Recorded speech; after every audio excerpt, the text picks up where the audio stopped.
नमस्कार प्रणाम। मैं हूं प्रवीण तिवारी और आप देख रहे हैं भोजपुरी अपडेट बक्सर। दोस्तों, काफ़ी दिनों के बाद मस्ती मूड वाला अरविंद अकेला कल्लू जी का गाना रिलीज होने वाला है, जिसमें आपको काफ़ी ज़्यादा फन मिलेगा। जी हाँ, अरविंद अकेला कल्लू जी का जीजा साली वाला मस्ती मजाक वाला गाना एक बार फिर से रिलीज होने वाला है, जिस गाने का बोल है जीजा जी नमस्ते।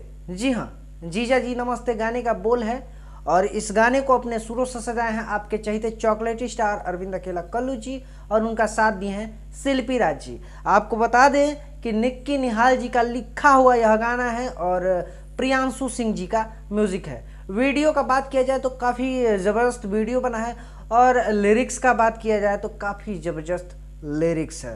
वीडियो का बात कर रहे थे तो वीडियो में अरविंद अकेला कल्लू जी के साथ करिश्मा जी दिख जाएंगी लीड रोल में। और आपको बता दें कि ये गाना SRK म्यूज़िक से रिलीज़ होने वाला है कल सुबह में 6:30 पे। तो आप लोग SRK म्यूज़िक को सब्सक्राइब कर लीजिएगा, क्योंकि जब भैया सुबह में जब गाना रिलीज़ होगा 25 अगस्त को सुबह में 6:30 पर, तो भैया बवाल मचा देगा। और आप लोग को उम्मीद करते हैं कि काफ़ी ज़्यादा ये गाना आप लोग को पसंद पड़ेगा, क्योंकि काफ़ी ज़्यादा फन हुआ है इस गाने के वीडियो में और लिरिक्स भी काफ़ी ज़बरदस्त है। तो इस गाने को आप लोग ज़रूर सुनिएगा। ये एक अपडेट था और इसका पोस्टर जारी किया गया है। आप लोगों को पोस्टर कैसा लगा कमेंट करके ज़रूर बताइएगा। मिलते हैं अगले वीडियो में, तब तक के लिए दीजिए इजाज़त। नमस्कार।